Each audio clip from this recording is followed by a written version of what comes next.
Hey everyone, welcome back to my channel. So in today's video, I'll show you how to send your live location using WhatsApp to anyone you want. So keep watching this video till the end. Meanwhile, do like and subscribe to my channel. I provide excellent tech-based tips. Anyways, let's get started. So the first thing we'll have to do is go to settings and make sure our location is turned on. So scroll all the way down, you'll reach privacy and security. Here, the first thing is location services. So here, make sure it is green and it is turned on so that we can share our location to someone else. So then go to WhatsApp and choose the person you want to send the location to. And here, click on the plus sign and choose location.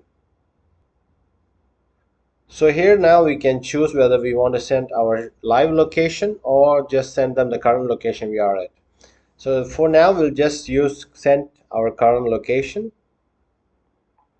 So that's it guys, that's how you send our current location.